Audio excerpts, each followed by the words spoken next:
Welcome back to the channel. In this video, I'll be walking you step by step through how to add liquidity on PancakeSwap. Adding liquidity to decentralized crypto exchanges is how they continue to run, and it can also be an effective way for you to make some passive income in the process. So without further ado, let's dive right on into it. Now, first off, I just want to touch briefly on the risks associated with adding liquidity on a decentralized exchange.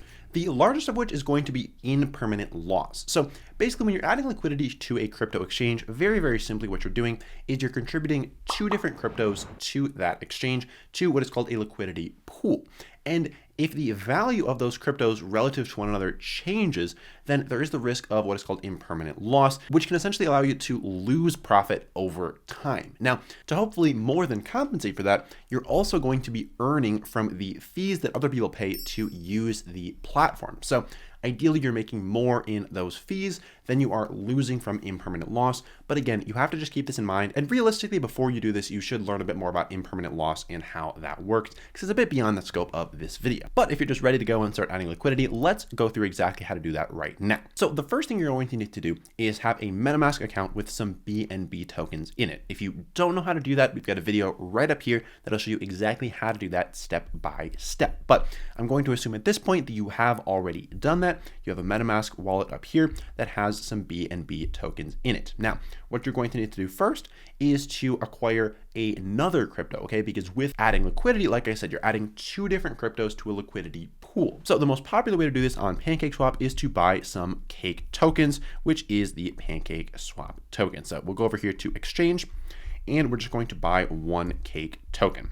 As you can see, it'll cost us a little bit of BNB. We're just going to go ahead and press swap. You can see the fees and whatnot. The price has been updated, so we'll just update that. We'll press confirm swap here. We'll get a little pop-up over in our MetaMask wallet that will show us all the details of this transaction. We'll just press confirm, and that transaction has been submitted. If you don't have cake added to your MetaMask wallet yet, you'll click on that. You'll add the cake token to your MetaMask wallet. And then when we go up here to MetaMask, we'll be able to see under assets, boom, we got cake added. We have one cake token and a little bit less BNB. So now we're ready to start adding our liquidity to the liquidity pool. Now, in order to do that, we'll head over here to trade, go to liquidity, and we're going to press add liquidity.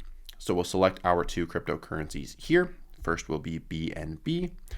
Second will be the cake token. I'm just going to press max here because I want to do one cake token and then as much BNB as that equates to.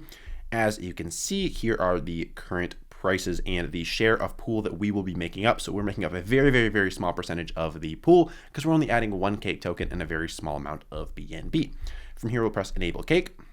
We'll get a little pop-up in MetaMask again. We'll press confirm, a slight fee for that transaction. And now that has been enabled, we'll be able to supply our liquidity to this liquidity pool. As you can see, we're going to earn some BNB/cake pool tokens, okay? And these are going to allow us to redeem them for both BNB and cake. So we'll just press confirm supply. That transaction will go through. We've got another slight fee, which we'll just press confirm on. And as you can see, our transaction has now been submitted. What we're going to want to do is add our cake liquidity provider tokens to MetaMask. So we'll just click on that. You can see we've got this token thing here. The image isn't really showing up, but we'll just press add token. And now when we go to our MetaMask wallet, we should be able to see under assets that we now have some of these cake liquidity provider tokens. And now we can redeem those later for some cake and some BNB. Now, where the real fun part comes in is instead of just sitting on these cake liquidity provider tokens, we can actually stake those and start earning passive income with them. Now, that's exactly what we'll cover in this other video about farming on PancakeSwap. So make sure you check that video out, and I'll see you over there.